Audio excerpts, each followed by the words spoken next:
नमस्कार, मैं विभोर गौड़ आप सभी का स्वागत करता हूं IIMT मीडिया के विशेष कार्यक्रम हिस्ट्री ऑफ द डे में। आज के दिन मनाया जाता है शार्क जागरूकता और चिंपांजी दिवस। 14 जुलाई को प्रतिवर्ष शार्क जागरूकता दिवस और चिंपांजी दिवस मनाया जाता है। शार्क जागरूकता दिवस मनाने का उद्देश्य शार्क के बारे में जागरूकता बढ़ाना और शार्क के संरक्षण के महत्व को जन जन तक पहुंचाना है।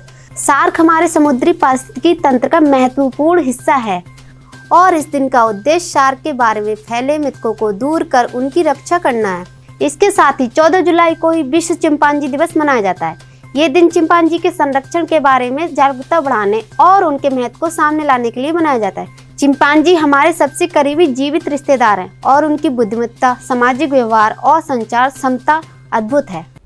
आज के दिन ही हुई थी ऐतिहासिक फ्रांसीसी क्रांति की शुरुआत। फ्रांस में क्रांति की शुरुआत 14 जुलाई 1789 को हुई थी और बास्टिल के ऐतिहासिक जेल पर जनता ने अधिकार कर उसके बड़े हिस्से को तबाह कर दिया था। ये क्रांति 1799 तक चली। क्रांति के फलस्वरूप राजा को गद्दी से हटा दिया गया और गणतंत्र की स्थापना हुई। फ्रांसीसी क्रांति ने आधुनिक इतिहास की दिशा बदल दी। इससे विश्व भर में निरपेक्ष राजतंत्र का पतन होना शुरू हुआ और नए गणतंत्र एवं उदार प्रजातंत्र सामने आए। इसे विश्व के इतिहास में मील का पत्थर कहा जाता है। फ्रांसीसी क्रांति ने अन्य यूरोपीय देशों में भी स्वतंत्रता की ललक पैदा की और वे भी राजशाही से मुक्ति के लिए संघर्ष करने लगे।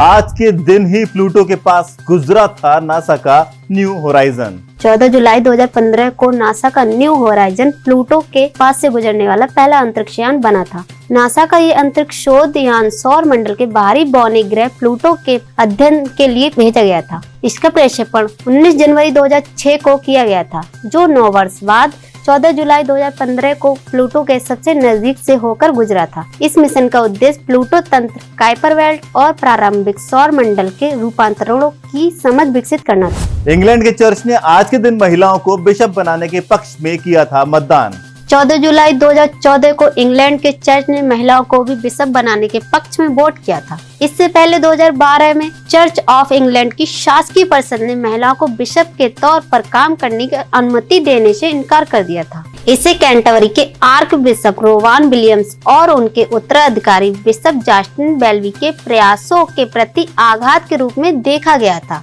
इन दोनों ने महिलाओं को बिशप के तौर पर नियुक्त कराने की जोरदार वकालत की थी। चर्च की नीति नियंत्रण इकाई जनरल सिनोद में संबंधित प्रस्ताव को पारित कराने के लिए तीनों सदनों में 2/3 बहुमत की जरूरत होती है। इसके 3 सदनों में बिशप, पादरी और आमजन शामिल हैं।